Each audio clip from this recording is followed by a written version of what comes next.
So, hello everyone, welcome to Eru Education, our YouTube channel where we are going to start 60 days crash course on Polytechnic entrance examination. Okay, for all state. Okay, for Polytechnic exam, like the whichever state, like from where from where you are, like from Bihar, UP, okay, कोई भी state से हो, ये जो crash course है वो सभी exams के लिए, उन सभी स्टेट्स के लिए है, ठीक है। सो ये इररेस्पेक्टिव ऑफ स्टेट की ऐसा नहीं है, सिर्फ बिहार के लिए नहीं है और ना सिर्फ यूपी के लिए है, ठीक है। ये जितने भी एमपी, यू उत्तराखंड, ठीक है, झारखंड, ओके, सो बिहार, यूपी, जितने भी स्टेट है, ठीक है, उन सभी स्टेट में, जो भी स्टेट है जहाँ पे भी पॉलिटेक्निक एग्जाम कंडक्ट करवाती है उनकी गवर्नमेंट, ठीक है, उन सभी के लिए ये कोर्स है, ठीक है। So what this course is 60 days crash course, ठीक है। And today is it's first day, मतलब आज ये पहला लेक्चर है, पहला डे है, फर्स्ट डे है, डे वन है, और लेक्चर भी हमारा जो है वो फर्स्ट लेक्चर है, ठीक है। तो उस दिन हम लोग बात किए थे कि हम लोग subjects like physics, chemistry, maths पढ़ेंगे, जो कि ये जो क्रैश कोर्स है सिर्फ पीसीएम ब्रांच के लिए, मीन्स जो भी आपका ट्रेड हो, जो भी एग्जाम हो जिसमें लाइक फिजिक्स, केमिस्ट्री, मैथ्स का ही पोर्शन हो, सिलेबस हो, उन्हीं के लिए ये क्रैश कोर्स है। पैरामेडिकल, एग्रीकल्चर वालों के लिए नहीं है, क्योंकि उनमें बायोलॉजी भी उनको पढ़ना होता है, ठीक है। सो फिजिक्स, केमिस्ट्री, मैथ्स, तो उस दिन हम लोग बात किए थे कि वी विल स्टार्ट इधर फिजिक्स, ठीक है, या तो फिजिक्स स्टार्ट करेंगे, या केमिस्ट्री स्टार्ट करेंगे, या फिर मैथ्स स्टार्ट करेंगे, ठीक है। तो आई डिसाइडेड कि फिजिक्स पहले स्टार्ट करते हैं, ठीक है, पहले फिजिक्स को कवर करते हैं, एंड ट्राई करेंगे कि पैरेलल हम लोग कोर्स रन कर पाए, फिजिक्स एंड मैथ्स पैरेलल हो, ठीक है। क्योंकि मैथ्स में ज़्यादा प्रैक्टिस करना होता है, क्योंकि मैथ्स का जो पोर्शन है वो ज़्यादा होता है, और क्वेश्चंस भी ज़्यादा आते हैं, मतलब ज़्यादा आते हैं, लाइक 50 क्वेश्चंस आते हैं मैथ्स से, एंड 50 फिजिक्स एंड केमिस्ट्री मिला करके आते हैं। कुछ स्टेट्स में दोनों से, तीनों से 50 क्वेश्चन आते हैं, ठीक है। तो उनका अपना अपना एक तरीका है, अपना अपना उनका एक पैटर्न है, ठीक है। स्टिल मैथ्स का पोर्शन ज़्यादा ही होता है, सो हम ट्राई करेंगे कि फिजिक्स के साथ साथ हम मैथ्स को भी पैरेलल रन करें, ठीक है। And then we will look for chemistry, after completing physics हम लोग केमिस्ट्री के लिए जाएंगे, ठीक है। सो फिजिक्स में पहले आज जो हमारा लेक्चर है वो फिजिक्स पे ही है, ठीक है, और फिजिक्स ही स्टार्ट कर रहे हैं हम लोग। तो जैसा कि उस दिन बात किए थे और बताए भी थे कि जो भी हम लोग पढ़ रहे हैं और जो भी हम लोग पढ़ेंगे, ठीक है, इसमें वो क्लास 8, 9, 10 का ही पढ़ेंगे, ठीक है। जो भी आप लोग 8, 9, 10 में पढ़े हैं वही पढ़ेंगे, लेकिन क्या है कि कहीं ना कहीं वो जो 9th और 10th है उसमें 11th और 12th का टच आपको दिखेगा, ठीक है। जैसे कि जो क्वेश्चंस आते हैं ना पॉलिटेक्निक एग्जाम में, उनमें क्या होता है कि वो पूछते तो 10th के कंसेप्ट पे क्वेश्चन है, ठीक है, वो उनका ही बेस उठाते हैं, लेकिन उसमें जो थोड़ा बहुत आपको जो मिक्सर मिलेगा वो आपको 11 12 का दिखेगा, कि हाँ 11 12 से कहीं ना कहीं कुछ क्वेश्चन जो है वो, कुछ क्वेश्चन, नॉट ऑल क्वेश्चन, जैसे कि अगर 150 क्वेश्चन है ना, तो उसमें से 30 35 और कह सकते हैं 40 क्वेश्चन आपके 8 9 10 से ही होंगे, ठीक है, जो बेसिक होंगे, जो आपको मतलब 8 9 10 से बन जाएंगे, 8 9 10 अगर आपका अच्छे से पता कंप्लीट है तो वो बन जाएगा, ठीक है। लेकिन कुछ क्वेश्चंस 10 to 15 क्वेश्चन जो ऐसे होंगे वो आपका 11th और 12th को टच किया हुआ होगा, ठीक है, या फिर 11th और 12th का थोड़ा सा कंसेप्ट को यूज किया गया होगा, ठीक है। और वो हम लोग आज जैसे पढ़ेंगे, आज जैसे स्टार्ट करेंगे लेक्चर वन, हम लोग को वो चीज़ समझ में आ जाएगा अच्छे से, ठीक है, कि कैसे वो चीज़ है, ओके। सो लेट्स एग्जांपल की, जैसे कि इलेक्ट्रिसिटी, ठीक है, आपका 10th का एक चैप्टर है इलेक्ट्रिसिटी, ठीक है। लेकिन जब हम उसको 12th में जब जाते हैं, 12th में जब हम पढ़ते हैं उसको, तो वो चेंज हो जाता है थोड़ा सा, जैसे कि उसका एक स्टैटिक पार्ट हो जाता है, जहाँ पे चार्ज जो है वो स्टैट रेस्ट में होता है, ठीक है। चार्ज जो है वो रेस्ट में है तो वो इलेक्ट्रोस्टैटिक हो जाता है, ठीक है।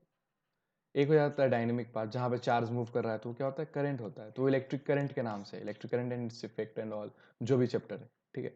तो वो अलग अलग चैप्टर हो जाता है, तो जो क्वेश्चंस आते हैं ना एग्जाम में, आपको वो कहीं ना कहीं आपको ये चीज़ दिखेगा उसमें कि हाँ वो 11 12 को जो है वो टच करके ही आया है क्वेश्चन, उनका कंसेप्ट यूज किया गया है, ठीक है। सो आज जो हम लोग स्टार्ट करने जा रहे हैं वो है इलेक्ट्रोस्टैटिक चैप्टर, ठीक है। चलिए स्टार्ट करते हैं आज का क्लास हम लोग, ओके। सो आज डे वन है, और आज का लेक्चर वन जो है हमारा वो है आज का जो हमारा लेक्चर है वो हमारा फर्स्ट लेक्चर है, ऑन इलेक्ट्रोस्टैटिक।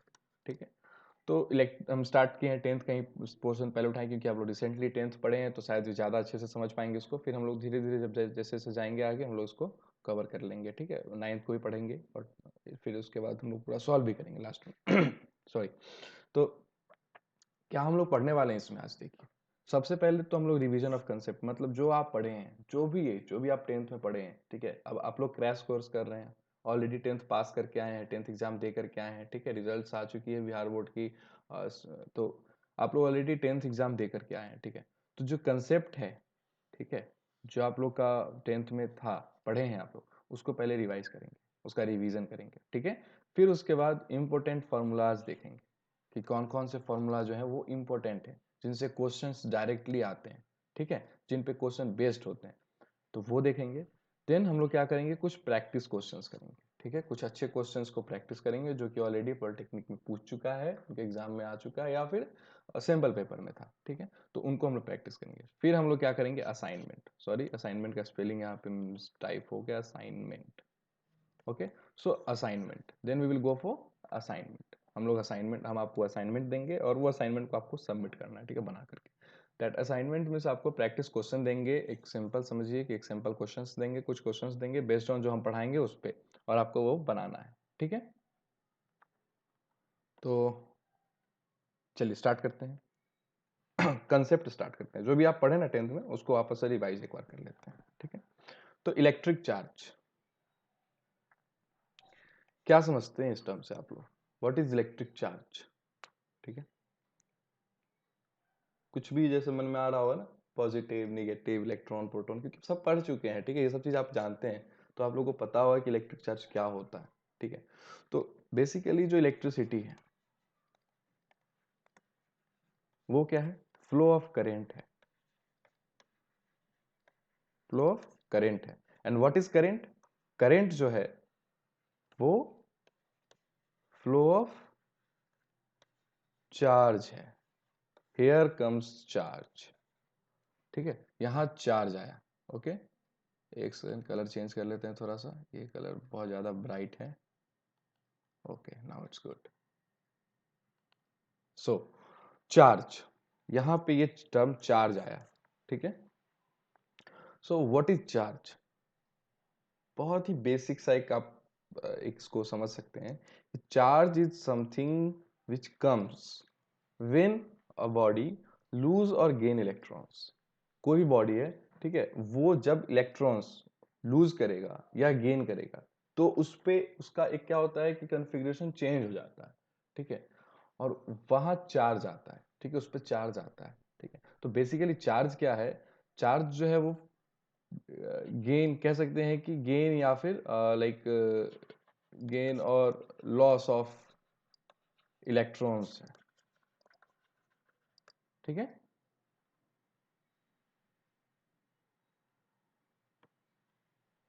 इसको क्लियर कर लेते हैं स्क्रीन को। Okay, so charge is what, charge is gain or loss of electrons.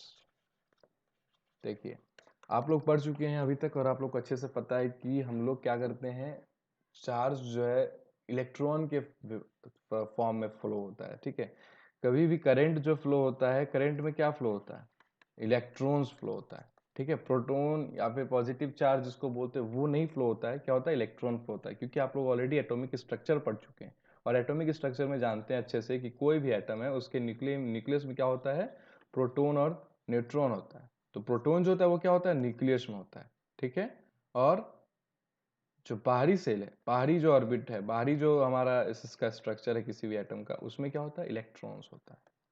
तो जो कभी भी फ्लो होगा वो क्या होगा, इलेक्ट्रॉन्स का होगा। प्रोटॉन कभी भी फ्लो नहीं करता है, मतलब पॉजिटिव चार्ज कभी भी फ्लो नहीं करता है। हालांकि जो हमारा इलेक्ट्रिसिटी है वो कन्वेंशनल है। ठीक है, इलेक्ट्रिसिटी जो है जो भी हम पढ़ते हैं, कन्वेंशनल इन द सेंस कि जो भी हम पढ़ते हैं, ठीक है, जो भी पढ़ते हैं वो हम लोग कन्वेंशनल पढ़ रहे हैं। जैसे कि वो क्या क्या कन्वेंशनल है वो देखिए आप लोग। एक हम लोग पढ़ते हैं ना, जैसे ये सर्किट है,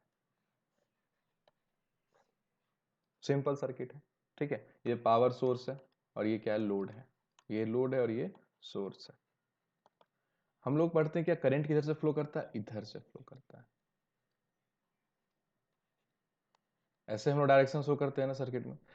ये कौन सा टर्मिनल है, पॉजिटिव टर्मिनल, ये कौन सा टर्मिनल है, नेगेटिव टर्मिनल।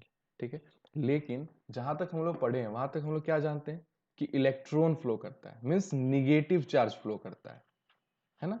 ये जानते हैं हम लोग कि निगेटिव चार्ज फ्लो करता है, इलेक्ट्रॉन फ्लो करता है। तो करंट जो है वो क्या है, फ्लो ऑफ इलेक्ट्रॉन्स है। ठीक है, फ्लो ऑफ इलेक्ट्रॉन्स है। लेकिन यहाँ पे हम लोग क्या पढ़ते हैं कि पॉजिटिव साइड से फ्लो करता है, मीन्स क्या है, पॉजिटिव साइड का मतलब प्रोटॉन फ्लो। ये जो चीज है ना, ये कन्वेंशनल फॉर्म ऑफ करेंट है। कन्वेंशनल जो हम लोग फिजिक्स पढ़ते हैं, कन्वेंशनल फिजिक्स इसको बोलते हैं। ये फिजिक्स जो ये बहुत पहले लिखा जा चुका था, बहुत पहले से। ये जो जो भी पढ़ रहे हैं बुक में वो बहुत पहले का चीज है। ठीक है, तो उसमें ये सब चीज जो है जैसे एज इट इज पहले बताए हमारे साइंटिस्ट, वैसे ही हम लोग अभी भी पढ़ रहे हैं। ठीक है, तो दो फिजिक्स है, एक कन्वेंशनल फिजिक्स है, और यहीं पे आप जब जाएंगे मॉडर्न फिजिक्स में, मॉडर्न फिजिक्स में जाएंगे, जब मॉडर्न फिजिक्स पढ़ेंगे, ठीक है, 12th में, तो वहां पर आप लोग ये चीज देखेंगे कि वहां पे ये चीज को करेक्ट किया गया है कि इलेक्ट्रॉन्स फ्लो जो होता है करंट का, वो थ्रू इलेक्ट्रॉन्स होता है। इलेक्ट्रॉन फ्लो करता है। जब सेमी कंडक्टर वगैरह पढ़ेंगे ना, सेमी कंडक्टर वगैरह, तो वहां पे ये सब चीज क्लियर हो जाएगा। ठीक है, तो वो हमारा मॉडर्न फिजिक्स है, इसीलिए उसका नाम क्या है, मॉडर्न फिजिक्स। ठीक है, और जो आप इलेक्ट्रिसिटी मैग्नेटिज्म वगैरह जो पढ़ते हैं, ये सब क्या है, कन्वेंशनल फिजिक्स है, जो ऑलरेडी किसको हमारे साइंटिस्ट लिख के चले गए, हम लोग उसी को पढ़ रहे हैं। ठीक है,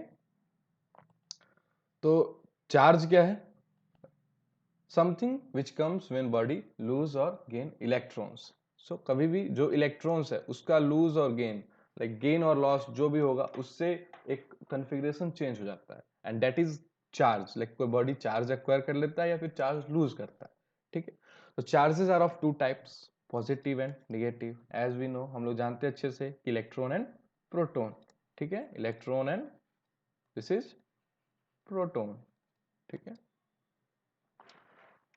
now the third point is quantization of charge. अच्छा एक बात बताओ, कभी भी चार्ज लिखते हो, चार्ज कैसा यूनिट क्या होता है, कूलम। ठीक है, कूलम होता है ना चार्ज कैसा यूनिट, सी से रिप्रेजेंट करते हैं। What is the definition of what is definition of current, current is flow of charge, and what is the ऐसा यूनिट ऑफ करंट, करंट का जो ऐसा यूनिट है वो है एम्पेयर। तो आप लोग 10th में एक डेफिनेशन पढ़ेंगे, व्हाट इज 1 एम्पेयर, पढ़े, what is 1 ampere, when 1 coulomb of charge flows through a wire or flows through a substance or object, जो भी है आपका conductor, flows through a conductor not insulator, तो when 1 coulomb of charge flows through a conductor in 1 second of time, that is known as 1 ampere current, that is known as one flow of 1 ampere current. Okay, so 1 ampere current जो है वो क्या है, 1 coulomb of charge in 1 second. ठीक है, एक second हम screen को इरेज कर लेते हैं। ठीक है, ओके ओके ओके, सो 1 एम्पियर करेंट जो है वो 1 coulomb of charge in 1 second of time interval. ठीक है, दिस इज 1 एम्पियर। सो अब एक बात बताओ कि यहाँ पे पढ़े हो गया कि 1 ampere 1 coulomb consist of 6 × 10⁻18 electron. ये कैसे कैलकुलेट किया हम लोग, ये चीज जो है कि 1 कूलम्ब चार्ज में इतना इलेक्ट्रॉन होता है, ये कैसे कैलकुलेट किया,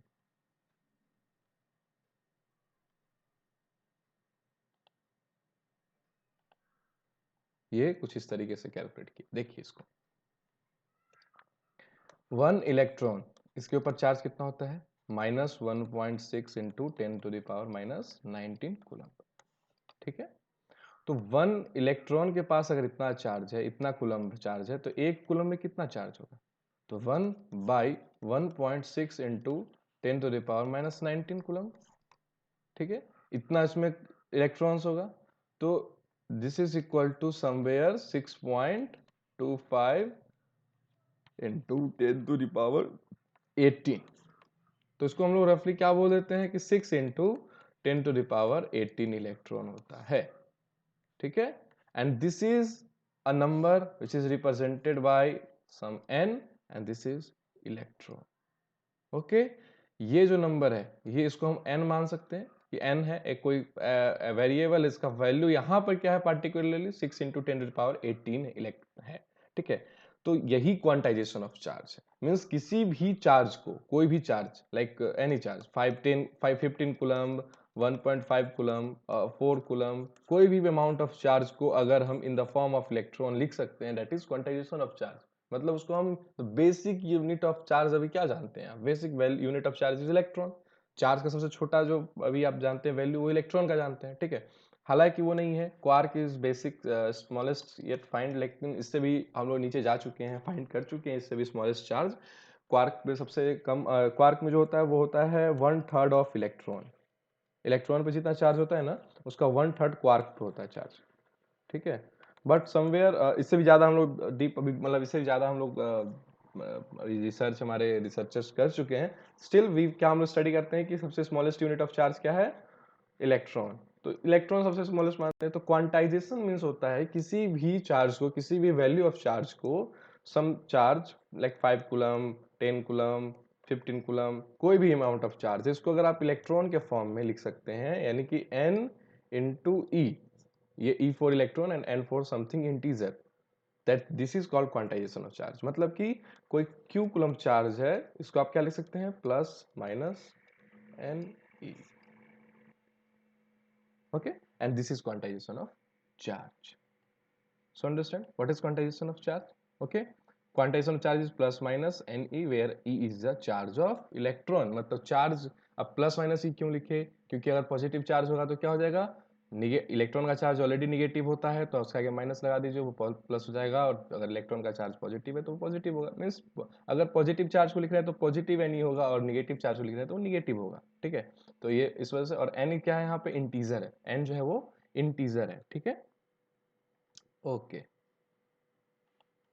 so the next topic is Coulomb's law. Okay, electric charge पढ़ लिए, अब हम लोग पढ़ते हैं कूलम्स लॉ, ठीक है। देखिए ये जो पढ़ रहे हैं ना हम लोग, ये पोर्शन पढ़ रहे हैं इलेक्ट्रोस्टैटिक, ठीक है। इलेक्ट्रिक करंट पढ़ेंगे, ये इलेक्ट्रोस्टैटिक है। इलेक्ट्रिक करंट इसके अलावा एक चैप्टर और पढ़ेंगे हम लोग, ठीक है, जिसमें हम लोग करंट के बारे में पढ़ेंगे। यहाँ पे सिर्फ और सिर्फ स्टैटिक पार्ट पढ़ रहे हैं, ठीक है। तो कूलम्स लॉ आप लोग शायद 10th में नहीं है, सॉरी 10th में नहीं है, ठीक है। तो इसको हम लोग कहाँ पढ़ेंगे, 12th में ये चीज है, लेकिन इससे क्वेश्चंस आते हैं पॉलिटेक्निक एग्जाम में, ठीक है, इसलिए इसको हम लोग पढ़ेंगे, ठीक है। तो इसमें क्या बोलता है कूलम्स लॉ में, जैसे आप लोग ग्रेविटेशन जानते हैं ना, 10th में पढ़ेंगे ग्रेविटेशन। ग्रेविटेशन में क्या होता है, कोई भी एक बॉडी यहाँ पे है, बॉडी ए, बॉडी बी, ठीक है, इन दोनों के बीच का डिस्टेंस है something are.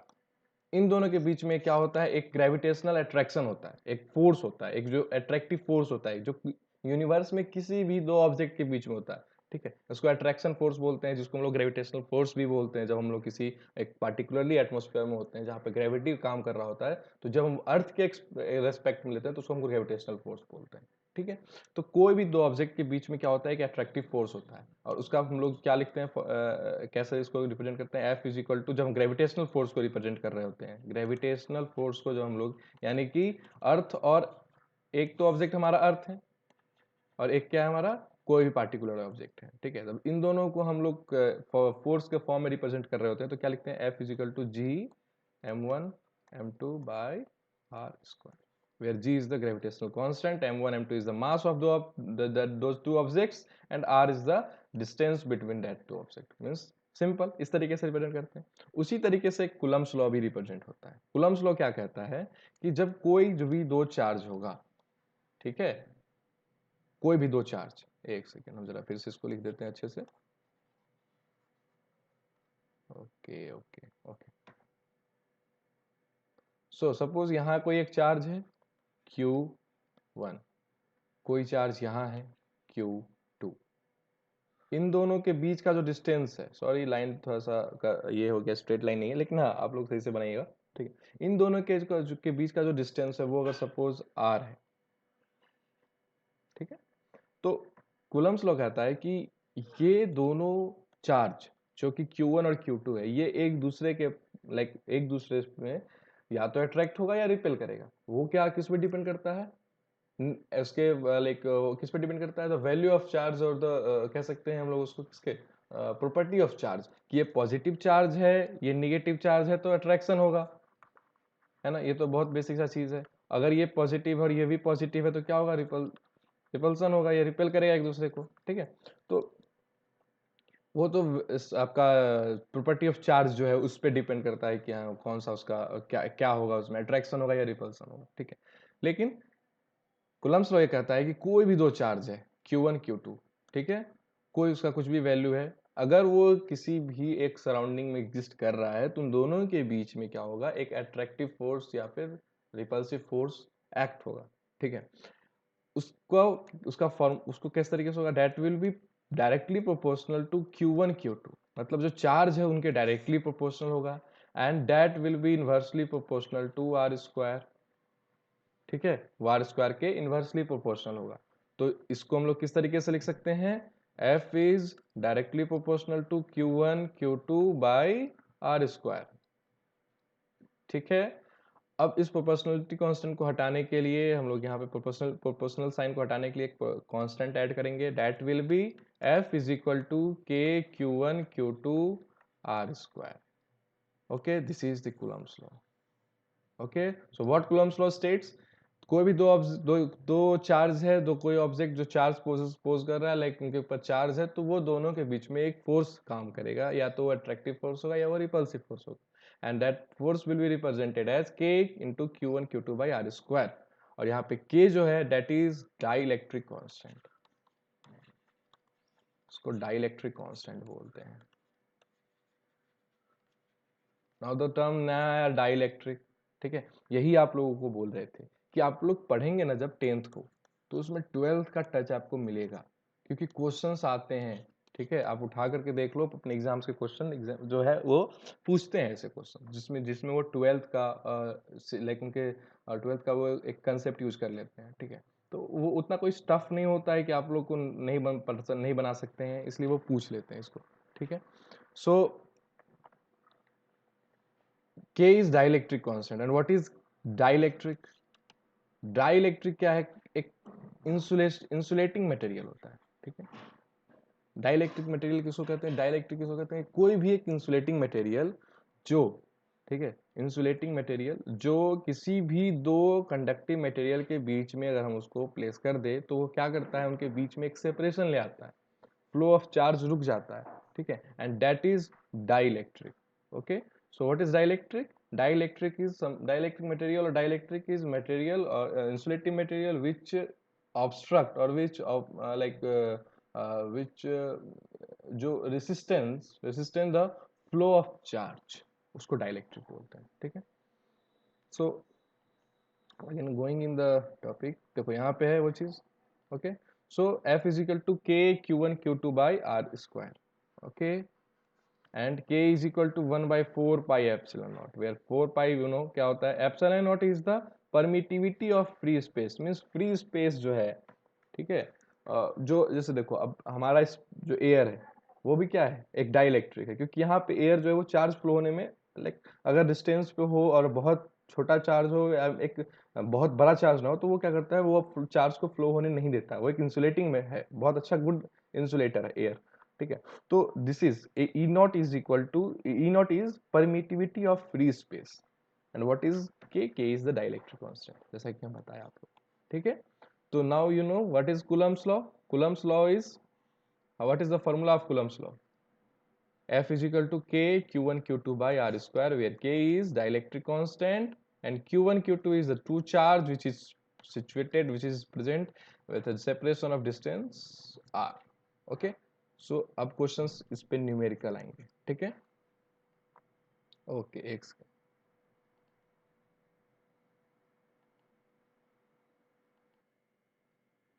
Okay. So Coulomb's law clear हो गया, ठीक है। Now moving ahead, electric field, okay.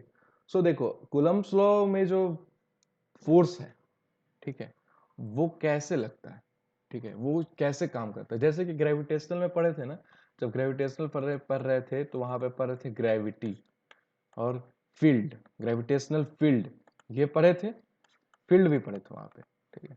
तो देखो फोर्स जो ये इलेक्ट्रोस्टैटिक है ना, इलेक्ट्रोस्टैटिक और ग्रेविटेशनल, इसको कहीं ना बहुत हद तक तुम लोग क्या कर सकते हो, मैच कर सकते हो, ठीक है। तो ये क्या है कि सेम एज इट इज, जैसे ग्रेविटेशनल में फील्ड होता है ना, वैसे ही इलेक्ट्रिक फील्ड भी होता है। ठीक है, अब उसको देखते हैं किस तरीके से होता है। सो देखो, कोई भी एक चार्ज है, यहां पे कोई एक चार्ज, ठीक है,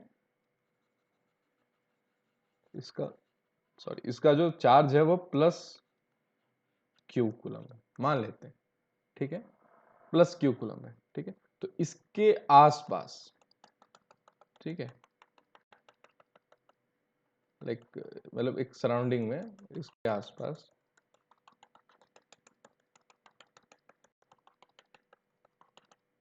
हमको एक फोर्स फील होगा। जैसे कि हमको तो नहीं, हमें तो नहीं, मतलब जब इस चार्ज के आसपास एक एरिया में, ठीक है, एक जब तुम कोई भी चार्ज उठा के लाओगे, छोटा कोई चार्ज, क्यू चार्ज को या कोई भी चार्ज को, जैसे ही वो इस एरिया में आएगा, इस फील्ड के अंदर आएगा, उस पर एक फोर्स फील करेगा वो।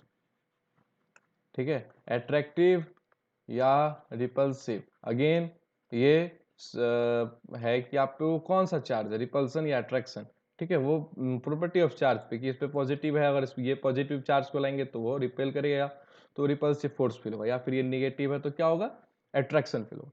तो जो एक इमेजिनरी लाइन है, इमेजिनरी फील्ड है, इमेजिनरी एरिया है, ठीक है, इमेजिनरी एरिया, इस टर्म को याद रखना है, इमेजिनरी एरिया, जिसके अंदर कोई भी चार्ज को अगर हम बाहरी दूसरे चार्ज को लाते हैं तो वो एक फोर्स फील करता है। That imaginary area is simply electric field. मतलब कि कोई भी एक चार्ज है, उसके आसपास जितना भी उसका एक इमेजिनरी एरिया है, जिसमें कोई दूसरा चार्ज आता है तो उस पर फोर्स फील होगा, that is electric field in simple language, और कुछ नहीं इलेक्ट्रिक फील्ड। ठीक है, चलो। So electric field is what electric field definition says: the imaginary area around a charge in which other charge feel force is known as electric field. कोई भी charge आप रखो, उसके आसपास एक इमेजिनरी एरिया होता है जिसमें आप दूसरे चार्ज को लाओगे, कोई भी चार्ज को, तो उसमें क्या होगा, एक फोर्स फील होगा, और वही फोर्स, वही इमेजिनरी एरिया जो है वो इलेक्ट्रिक फील्ड है। और कुलम्स लॉ भी जो है वो इसी तरीके से काम करता है।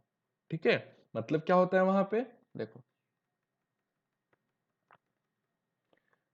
यहां पे हम चार्ज को रखें, ठीक है, क्लियर कर देते हैं स्क्रीन को। हाँ, चलो, यहां पे हम चार्ज को रखें, अब इस चार्ज के क्या होगा, आसपास एक एरिया बन जाएगा।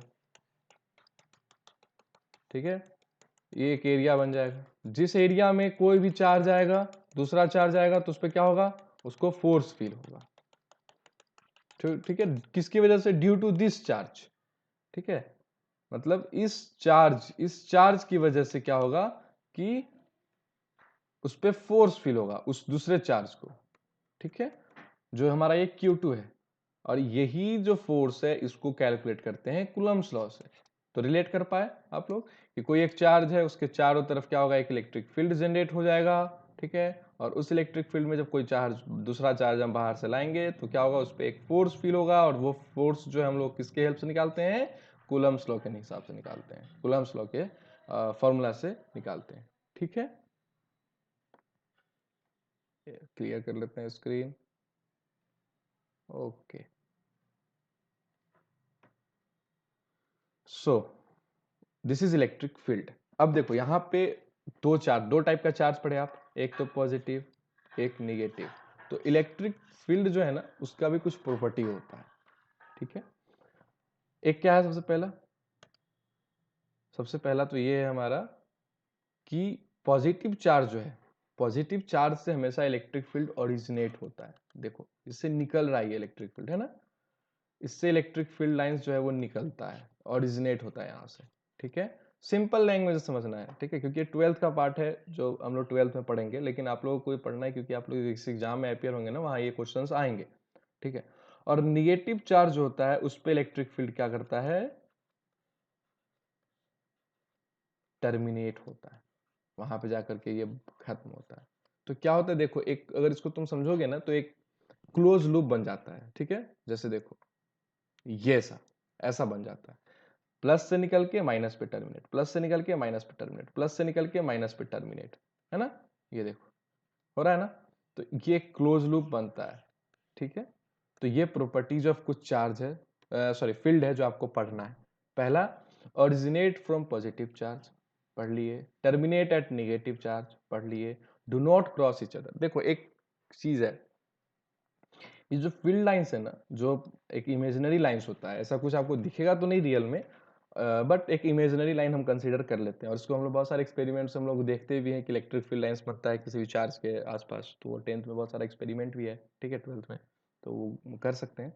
फिलहाल यहाँ पे हम लोग काम की बात करते हैं। तो ये प्लस से क्या होता है, ओरिजिनेट होता है, और निगेटिव पे क्या होता है, ये टर्मिनेट होता है। तो ये एक लूप बनाता है, मीन्स एक स्ट्रेट लाइन। तो देखो ये लूप बन रहा है, मतलब एक क्या हो रहा है, प्लस जा रहा है, निगेटिव जा रहा है, फिर प्लस जा रहा है, फिर नेगेटिव जा रहा है। लूप नहीं बनाता है, मतलब एक क्लोज्ड फील्ड लाइंस बनाता है, क्लोज्ड होता है ये, ठीक है। तो एक सबसे पहले क्या है यहाँ पे, एक जो उसका प्रॉपर्टी है कि do not cross each other, ये कभी भी एक दूसरे को इंटरसेक्ट नहीं करेगा, एक दूसरे को क्रॉस नहीं करेगा, ठीक है। क्यों नहीं करेगा, उसका उसके पीछे भी एक रीजन है। देखो कोई भी इलेक्ट्रिक फील्ड लाइंस, वो चौथा प्रॉपर्टी शायद हमारा, देखो tangent drawn at any point on electric field lines will give direction. मतलब कि कोई भी इलेक्ट्रिक फील्ड लाइंस है, ठीक है, उस पे आप टेंजेंट ड्रॉ कर लो कहीं भी किसी भी पॉइंट पे। सपोज यहाँ पे हम टेंजेंट ड्रॉ कर लिए, ठीक है, यहाँ पे आप टेंजेंट ड्रॉ कर लो, ठीक है, यहाँ पे कर लो, ठीक है, यहाँ पे कर लो, यहाँ पे कर लो, किसी भी जगह पे टेंजेंट ड्रॉ कर लो उस इलेक्ट्रिक फील्ड लाइन पे। वो क्या बताएगा, वो उस फील्ड लाइन का डायरेक्शन बता रहा होगा कि वो फील्ड लाइन का डायरेक्शन क्या है, ठीक है। तो अगर सपोज, अब इसको हम लोग इसका देखते हैं कि ये कैसे काम करता है, ठीक है। अगर मान लो कि ये प्लस चार्ज है, निगेटिव चार्ज है, ऐसे ऐसे जाएगा electric field lines,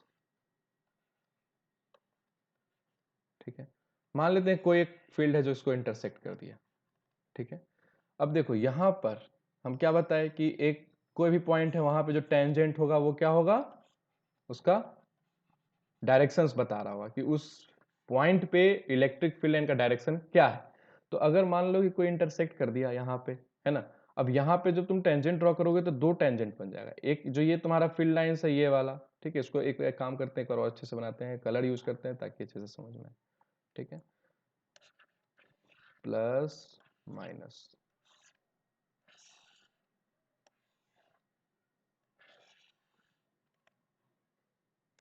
sorry sorry sorry, इसको बनाना था इससे, ओके ओके ओके। चलो दो हम बना दिए, है ना।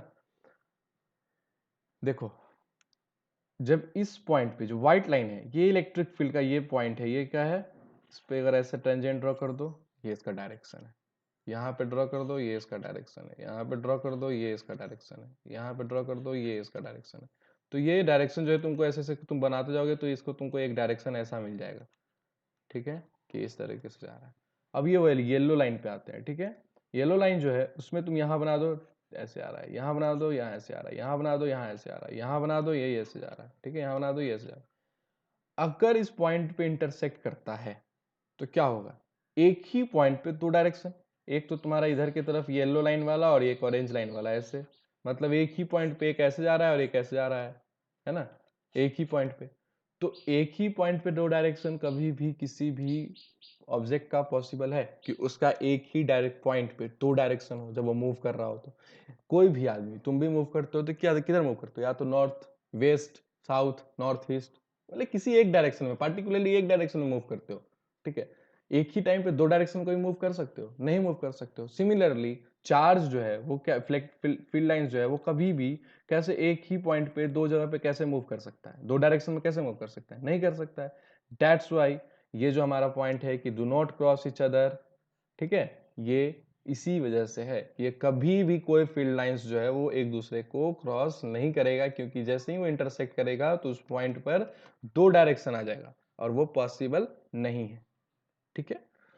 सो ये क्लियर हो गया प्रॉपर्टी, ये तीन प्रॉपर्टी। चौथा है tangent drawn at any point of the on electric field lines will give direction, ये भी क्लियर हो गया, ठीक है। ट्रेवल पॉजिटिव टू निगेटिव, पता है पॉजिटिव से निगेटिव जाएगा। In uniform field lines are parallel, देखो जब यूनिफॉर्म फील्ड, ये एक अलग सा प्रॉपर्टी है, थोड़ा सा इसको समझना होगा तुमको अच्छे से, ठीक है। जब फील्ड लाइंस यूनिफॉर्म होगा, मतलब कि क्या होगा ना कि एकदम फील्ड लाइंस जो है ना, फील्ड जो है तुम्हारा वो एकदम यूनिफॉर्म, मतलब कि सेम होगा, ठीक है। तो वहां पे फील्ड लाइंस क्या होगा पता है, पैरेलल मूव करेगा, मतलब कि वो एक दूसरे के जो उनका ट्रेवल पाथ होगा वो पैरेलल होगा, ठीक है। तो वो इसको इस तरीके से समझना है कि जब कोई यूनिफॉर्म होगा तो क्या होगा, पैरेलल होगा उसका डायरेक्शन, मतलब वो पैरेलल होगा एक दूसरे के। जैसे यहाँ पे क्या देखो, ये पैरेलल नहीं है, ठीक है, लेकिन जब वो यूनिफॉर्म हो जाएगा, ठीक है, तो वो क्या होगा, पैरेलल होगा, ठीक है। अब इसको 12th में अच्छे से तुम जब पढ़ोगे ना, 12th में तो अच्छे से समझ में आएगा, अभी इतना अच्छे से समझ में नहीं आएगा, लेकिन हाँ इस प्रॉपर्टी को याद रखना, हो सकता है इस पर ऑब्जेक्टिव आ जाए, कुछ ऐसा क्वेश्चन आ जाए, ठीक है। चलो नेक्स्ट। नाउ इलेक्ट्रिक फील्ड का इंटेंसिटी। अब देखो फोर्स, फील्ड था, समझो इस तरीके से कि फील्ड था तो फोर्स था, है ना। जैसे कि मतलब एक कोई चार्ज था Q, तो इसके आसपास फील्ड था, है ना, फील्ड था। फील्ड था, कोई दूसरा चार्ज को हम इसमें जैसे ही लाए उस पर फोर्स फील हुआ, है ना, फोर्स फील हुआ, तो हम लोग उसका फोर्स का वैल्यू निकाल लिए। फोर्स का वैल्यू कैसे निकाल लिए, कूलम्ब लॉ के हेल्प से, F is equal to K Q1 Q2 by R square, है ना। अब हम बोल रहे इलेक्ट्रिक फील्ड लाइंस, ठीक है, कि इलेक्ट्रिक फील्ड लाइंस होता है जो कि प्लस से निकलता है और माइनस पे जाता है, ठीक है। तो अब इसका भी कुछ वैल्यू होगा, इसका भी कुछ इंटेंसिटी होगा, ठीक है, वैल्यू होगा, वही है इलेक्ट्रिक फील्ड लाइंस का इंटेंसिटी ऑफ इलेक्ट्रिक फील्ड, ठीक है, कि वो क्या उसका वैल्यू होगा, ठीक है। उसको निकालने का जो फॉर्मूला है, जो तरीका है, उसको देखो। The intensity of electric field at any point is equal to the force applied on the unit positive charge placed on that point. मतलब कि कोई भी एक इलेक्ट्रिक फील्ड है, ठीक है, उस इलेक्ट्रिक फील्ड में एक चार्ज है, उसके चारों इलेक्ट्रिक फील्ड है, ठीक है, ठीक है, इस तरीके से चार्ज, ये प्लस चार्ज है, यहां से निकल रहा है, ठीक है। तो किसी भी पॉइंट पे अगर हमको इलेक्ट्रिक फील्ड फाइंड करना है कि इलेक्ट्रिक फील्ड का इंटेंसिटी क्या है, तो क्या करो, एक कोई दूसरा चार्ज, यूनिट पॉजिटिव चार्ज जो है उसमें ले आओ उस जगह पे, और वहां पे जो फोर्स उस यूनिट पॉजिटिव चार्ज पे लग रहा होगा, ठीक है, force applied on unit positive charge placed on that point is electric field का इंटेंसिटी, ठीक है। क्लियर हो गया ये चीज, मतलब कि किसी भी पॉइंट पे जो फोर्स फील करेगा एक यूनिट पॉजिटिव चार्ज एक इलेक्ट्रिक फील्ड में, that is the electric, that is the intensity of electric field. अब उसको कैसे निकाल सकते हैं, F is equal to K Q1 Q2 by R square, हमको पता था फॉर्मूला है फोर्स का। तो जब फोर्स का हम लोग पता है फॉर्मूला के Q1 Q2 by R square, अब यहाँ पे बोल रहा है कि यूनिट पॉजिटिव चार्ज लाना है, इसका मतलब एक चार्ज क्या है हमारा, यूनिट है, मतलब जो चार्ज हम ला रहे हैं वो यूनिट है। तो इसका मतलब जो हमारा फॉर्मूला होगा क्या होगा, के Q2 बाई आर स्क्वायर, मतलब कि Q1 तो हो गया 1, है ना, तो 1 हो गया, तो 1 तो कुछ इफेक्ट डालेगा नहीं, तो आप इसको इस तरीके से लिख सकते हैं, F is equal to Q2 by R square, K Q2 by R square, मतलब कि सिंपल, जो चार्ज है जिसका फील्ड है, ठीक है, उस चार्ज का वैल्यू यहाँ होगा, और क्योंकि हम ला तो रहे हैं बाहर से unit plus charge, plus positive charge, plus single charge मतलब यूनिट चार्ज, तो वो क्या होगा, वो जो होगा सो हमारा क्या होगा, 1 होगा, उसका वैल्यू होगा 1। तो that will be F is equal to K Q2 by R square, okay. So अब देखो कूलम्ब्स लॉ में क्या था, F is equal to K Q1 Q2 by R square, electric field का वैल्यू क्या हो जाएगा, के Q2 बाई आर स्क्वायर। इस दोनों में क्या चेंज है, अगर हम F को Q से डिवाइड कर दे तो इलेक्ट्रिक फील्ड आ जाएगा, तो इलेक्ट्रिक फील्ड को क्या लिख सकते हैं, F बाई Q1 लिख सकते हैं, दैट इज इलेक्ट्रिक फील्ड है। ये जो लाइन है एरो, ये शो करता है कि ये एक वेक्टर क्वांटिटी है, मींस इसके पास डायरेक्शन है, इलेक्ट्रिक फील्ड के पास डायरेक्शन होता है ना, तो दैट्स वाई ई जो है वो क्या है, यहाँ पे जो एरो शो कर रहा है वो एक डायरेक्शन शो कर रहा है। स्केलर और वेक्टर पढ़े हैं आप लोग 9th में, कि scalar quantity that have only magnitude and vector quantity that have both magnitude as well as direction. So यहाँ पे जो ये इलेक्ट्रिक फील्ड है ना, ये स्केलर वेक्टर क्वांटिटी है, सॉरी वेक्टर क्वांटिटी है, क्योंकि इसके पास डायरेक्शन होगा, ठीक है, वो हम लोग पढ़ चुके हैं। And the unit is Newton पर कूलम, ठीक है। यूनिट न्यूटन पर कूलम, यहाँ पे देख सकते हैं फोर्स का क्या होगा न्यूटन, क्यू का क्या होगा कूलम, न्यूटन पर कूलम। सो इजी, समझ में आ गया इलेक्ट्रिक फील्ड लाइन का इंटेंसिटी क्या होता है। अब देखो ये सारा जो है जो भी पढ़ा रहे हैं, ठीक है, ये फॉर्मूला, इसको आप या तो नोट कर सकते हैं पढ़ाते वक्त कॉपी में, ठीक है, इसको नोट कर लो, स्क्रीनशॉट पॉज करके वीडियो को स्क्रीनशॉट ले लो, ठीक है, उसको आराम से नोट कर लो, क्योंकि क्वेश्चंस जो हम बनवाएंगे प्रैक्टिस क्वेश्चंस वो इस इन फॉर्मूला पे होंगे, और आपके एग्जाम में भी इन फॉर्मूला क्वेश्चंस आते हैं, ठीक। Now the next thing is electric potential. देखो इलेक्ट्रिक पोटेंशियल और पोटेंशियल डिफरेंस, ठीक है, ये दो टर्म है जो कि समझने में बहुत मुश्किल दिक्कत होता है टेंथ में, ठीक है, बहुत मुश्किल आती है, बहुत बहुत परेशानी होती है, ठीक है, इसको आज अच्छे से समझते हैं। इलेक्ट्रिक पोटेंशियल क्या है,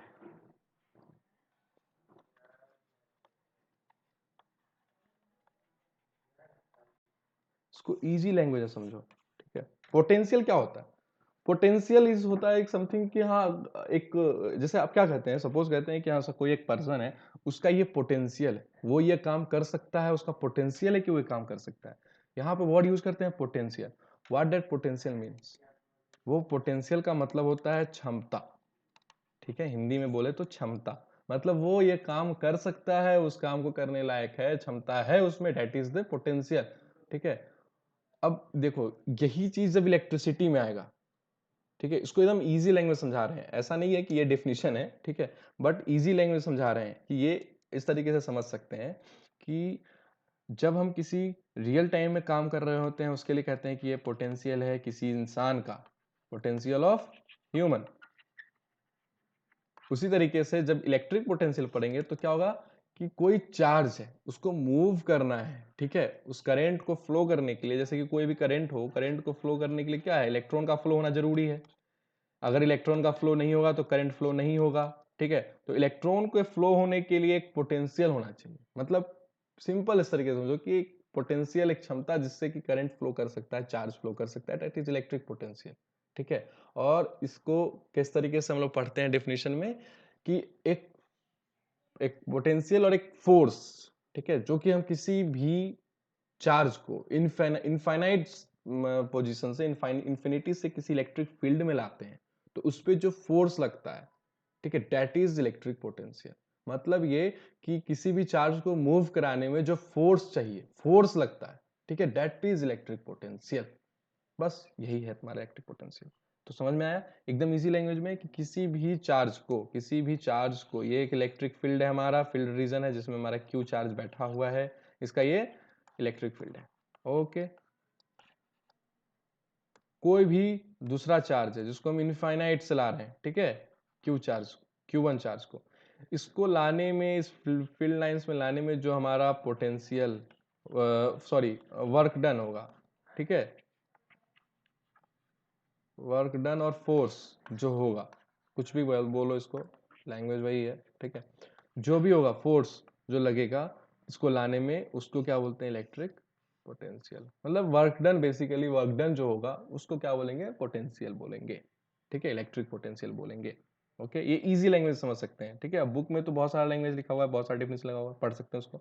सो क्या है हमारा, देख लीजिए, work done while bringing unit positive charge from infinity to the electric field, that is electric potential। मतलब कोई भी यूनिट पॉजिटिव चार्ज को किसी भी इलेक्ट्रिक फील्ड में लाते हैं, ठीक है, तो उस वो जो चार्ज को लाने में जो काम वर्क डन होगा, वर्क जो होगा, दैट इज इलेक्ट्रिक पोटेंशियल, ठीक है, that is electric potential. And electric potential का सिंबल किस तरीके से लिखते हैं, उसको वी से लिखते हैं, ठीक है, वी। और इसका फॉर्मूला क्या होता है, Q by 4 pi epsilon naught R, ठीक है। अब देखो ये भी फॉर्मूला डिराइव्ड फॉर्मूला है, इसको भी तुम समझ सकते हो कि कैसे आया, ठीक है। Work done is equal to क्या होता है, force into displacement. W is equal to क्या होता है, F इंटू आर, यही ना होता है, मतलब फोर्स इनटू जो डिस्प्लेसमेंट है, जितना वो फोर्स लगा रहे हैं और जितना उसका डिस्प्लेसमेंट हो रहा है, that is work done. Simple language में इस पे हम लोग उतना उसका वेक्टर और ये सब साइन हटा दे तो इस तरीके से बोल सकते हैं W is equal to F R, okay. So यहाँ पे हम लोग क्या बोले हैं कि पोटेंशियल जो है वो क्या है, work done bringing positive charge, मतलब एक चार्ज तुम्हारा क्या हो गया, प्लस हो गया, +1 कूलम हो गया, और एक चार्ज तुम्हारा जो बैठा है वो क्या होगा, क्यू होगा। तो इसको अच्छे से क्लियर कर लेते हैं, फिर समझते हैं कि देखो एक कोई क्यू चार्ज है, इसका अपना इलेक्ट्रिक फील्ड है। कोई चार्ज हम यहां से पॉजिटिव चार्ज किसी एक डिस्टेंस से यहां लाते हैं इस इलेक्ट्रिक फील्ड में, सपोज ये है हमारा आर डिस्टेंस, इसके बीच का आर डिस्टेंस। तो जब लाएंगे तो ये एक वर्क करेगा, that is force into R, मतलब जितना डिस्प्लेसमेंट करेगा ये उतना गुने इस पे जो फोर्स होगा वो मल्टीप्लाई करेंगे। तो अब फोर्स का फॉर्मूला क्या होता है, F is equal to Q Q two Q1 Q2 by R square, और आगे में होता है K। ठीक है, अब यहाँ पे हमारा Q1 तो हो गया G1 है ना, तो एक बचेगा सिर्फ क्या Q2, और F इंटू आर है तो इंटू आर कर दो, तो एक आर से इसका स्क्वायर कट जाएगा, तो क्या बचेगा V is equal to, that is V is equal to F into R, V is equal to K Q by R, यही बचेगा ना, एक आर से आर कट गया, एक Q1 तुम्हारा प्लस है। ठीक है, तो K, अब K का वैल्यू क्या होता है 1/4 पाई एप्सिलॉन नॉट, तो 1/4 pi epsilon naught into Q by R, यही यहाँ लिखा हुआ है ना, समझ में आ गया। तो इसको याद कर लीजिएगा, अच्छे से समझ लीजिएगा, तो समझ फिर प्रॉब्लम इस पे जितना भी आएगा वो सारा सारा बन जाएगा। ठीक है, सो एक और फॉर्मूला होता है electric potential, electric field. Electric field को हम लोग कैसे लिख सकते हैं, पोटेंशियल बाय डिस्टेंस। ठीक है, पोटेंशियल बाय डिस्टेंस। सो ये मतलब इसको इस तरीके से, मतलब सिंपल सा बात है ना कि इलेक्ट्रिक वो सब डिराइव्ड है, आप समझ सकते हो, सब कूलम्ब्स लॉ आप कर सकते हो, के Q1 बाई आर स्क्वायर, ये क्या था हमारा फील्ड था, और यहाँ पे पोटेंशियल, सॉरी ये इलेक्ट्रिक फील्ड, एफ नहीं, इलेक्ट्रिक फील्ड था, और पोटेंशियल क्या है के Q1 बाई आर। अब इसमें अब इसको तुम आर से डिवाइड करोगे तो यहाँ भी एक आर आ जाएगा। ठीक है, यहाँ पे आर स्क्वायर मल्टीप्लाई, तो ये फॉर्मूला आ जाएगा। तो ये सब मतलब एक दूसरे से रिलेटेड है, तो इसको निकाल सकते हैं। बस आपको कूलम्ब्स लॉ याद है और सबका डेफिनेशंस याद है, मतलब कूलम्ब्स लॉ का फॉर्मूला याद है और बाकी सबको समझ चुके हैं कि क्या होता है पोटेंशियल, क्या होता है फील्ड, क्या होता है, तो आप उसको इजी से डाल करके और उसको कैलकुलेट कर सकते हैं। ठीक है, यूनिट क्या होता है, वोल्ट होता है पोटेंशियल का। चलो, अब इलेक्ट्रिक डाइपोल, एक ये नया टर्म है जो शायद अभी तक सुने नहीं होगे तुम लोग। ठीक है, वो पढ़ लो, इलेक्ट्रिक डाइपोल क्या होता है। बेसिकली इसको हम थोड़ा सा समझा देते हैं इजी लैंग्वेज में। ठीक है, उसके बाद डेफिनेशंस पे आते हैं। पहले इलेक्ट्रिक डाइपोल जो है वो एक सिस्टम होता है। ठीक है, system, system of two equal and opposite charge.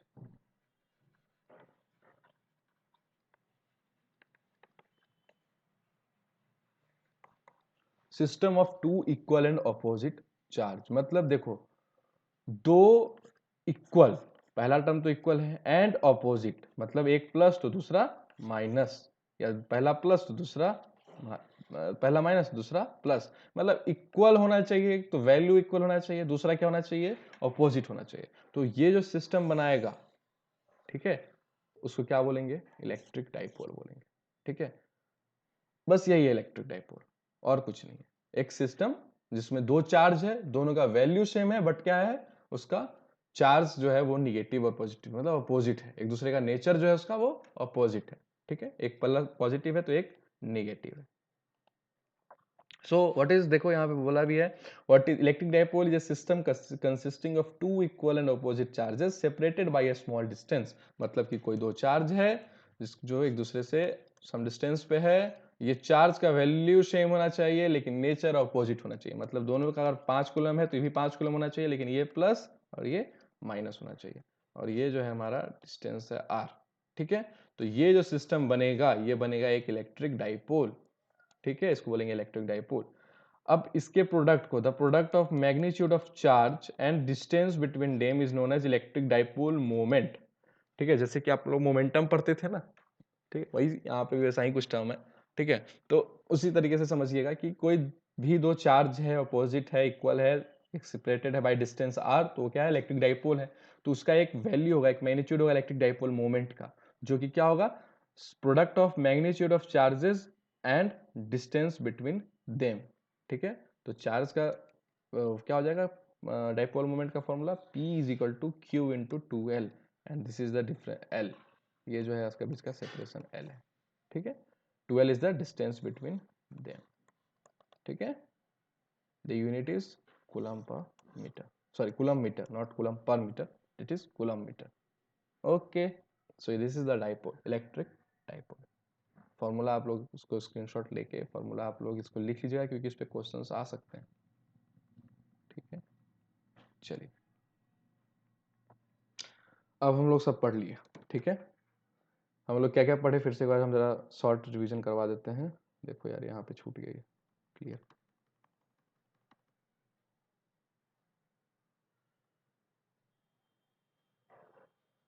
Okay, सो सबसे पहले हम लोग क्या पढ़े, इलेक्ट्रिक चार्ज पढ़े, है ना। इलेक्ट्रिक चार्ज पढ़े, क्या होता है चार्ज वो पढ़े, किस तरीके का होता है, टाइप ऑफ चार्ज पढ़ते हैं, क्वांटाइजेशन ऑफ चार्ज पढ़े, ठीक है। उसके बाद क्या पढ़े, कूलम्स लॉ पढ़े। कूलम्स लॉ में फोर्स का फॉर्मूला, मतलब कूलम्स लॉ क्या है, एक लॉ है जिससे हम लोग की दो चार्ज के ऊपर जो फोर्स होगा दोनों पर एक दूसरे की वजह से, वो कैसे निकालते हैं, वो पढ़े कूलम्स लॉ में, ठीक है। उसके बाद हम लोग क्या पढ़े, इलेक्ट्रिक फील्ड पढ़े। इलेक्ट्रिक फील्ड क्या होता है, ठीक है, उसको कैसे रिप्रेजेंट कर सकते हैं, फील्ड लाइंस के थ्रू रिप्रेजेंट कर सकते हैं, ये पढ़ लिए। उसके बाद क्या पढ़े, properties of electric field lines पढ़े। इलेक्ट्रिक फील्ड लाइंस का प्रॉपर्टीज क्या क्या होता है वो पढ़ लिए, ठीक है। उसके बाद इंटेंसिटी ऑफ इलेक्ट्रिक फील्ड पढ़े, कि इलेक्ट्रिक फील्ड जो है, अगर एक इलेक्ट्रिक फील्ड क्या है, एक इमेजिनरी एरिया है, एक इमेजिनरी पूरा एक का पूरा इमेजिनरी लाइंस है इलेक्ट्रिक फील्ड लाइंस, ठीक है। तो कोई भी चार्ज है उसका अपना एक इलेक्ट्रिक फील्ड होगा, तो उस इलेक्ट्रिक फील्ड का इंटेंसिटी क्या होगा कि वो डिफरेंट होगा, मतलब वो वेरी करेगा। तो उसका जो वैल्यू है वो क्या होगा, that is intensity of electric field. Okay, अब और क्या है, फिर उसके बाद इलेक्ट्रिक पोटेंशियल, ठीक है। So what is electric potential, ये भी हम लोग अच्छे से समझ में आया है, पोटेंशियल क्या होता है, उसका यूनिट क्या होता है। इलेक्ट्रिक डाइपोल भी पढ़ लिए, फॉर्मूला पढ़ लिए। अब हम एक क्वेश्चन करते हैं, ठीक है, सिंपल सा क्वेश्चन है। An isolated solid metallic sphere is given a charge plus Q. एक क्या है, मेटेलिक स्फीयर है, ठीक है।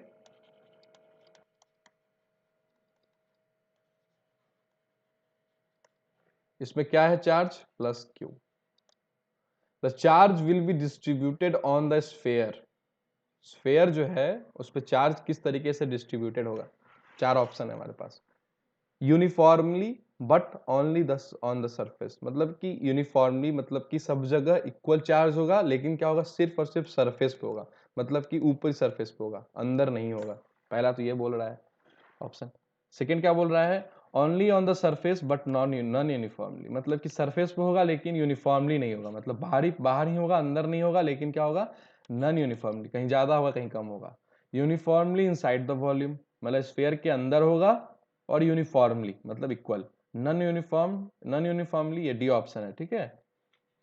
Non uniformly inside the volume, volume के इनसाइड मतलब स्फीयर के अंदर होगा, और नॉन यूनिफॉर्म होगा। इसमें से कौन सा ऑप्शन करेक्ट लग रहा है, ठीक है, कमेंट करके बताओ, ठीक है। एक बात याद रखना, हम हिंट दे देते हैं, चार्ज जो होता है उसको फ्लो करने के लिए एक मीडियम चाहिए होता है, सबसे पहले, मतलब इलेक्ट्रॉन के थ्रू फ्लो करता है, ठीक है। चार्ज जो है वो फ्लो ऑफ इलेक्ट्रॉन्स है।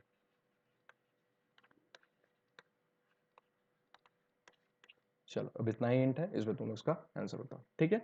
अच्छा, अब ये एक प्रैक्टिस क्वेश्चन था। अब हम लोग क्या करेंगे, इस पार्टिकुलरली हम लोग पढ़े अभी इलेक्ट्रोस्टैटिक, इस पे हम लोग कुछ क्वेश्चंस, एक सेशन रखेंगे जिसमें सिर्फ और सिर्फ इस पे बेस्ड क्वेश्चंस करेंगे, ठीक है। तो हम लोग उसको अलग से एक सेशन रखेंगे, अलग से क्लास होगा जिसमें हम लोग एक पूरा का पूरा सिर्फ और सिर्फ वो क्वेश्चंस करेंगे, ठीक है। तो आज हम लोग ये इलेक्ट्रोस्टैटिक पढ़ लिए हैं। अब नेक्स्ट जो हम लोग क्या पढ़ेंगे, इलेक्ट्रिक करंट पढ़ेंगे, सॉरी, ठीक है, इलेक्ट्रिक करेंट। एक सेकंड, हाँ, ठीक है। आज हम लोग क्या पढ़े, आज हम लोग इलेक्ट्रोस्टैटिक पढ़ लिए। इसको अच्छे से पढ़िए, रिवाइज कीजिए, और जो जहां भी डाउट है, कोई भी प्रॉब्लम हो रहा है, कमेंट कीजिए, तो हम लोग उसको जरूर सॉल्व करेंगे, ठीक है। और जो दूसरा हम लोग पढ़े वो क्या पढ़ेंगे, इसके बाद वो पढ़ेंगे electric current and its effect. Electric current पढ़ेंगे, ठीक है। तो हमारा इलेक्ट्रिसिटी जो है वो हमारा कंप्लीट हो जाएगा, फिर हम इस पर क्वेश्चंस करेंगे बहुत सारे, ठीक है। चलिए, फिर तो नेक्स्ट क्लास में हम लोग मिलते हैं इसके बाद। नेक्स्ट क्लास में हम लोग इसको पढ़ते हैं और फिर हम लोग उसके बाद क्वेश्चंस करेंगे।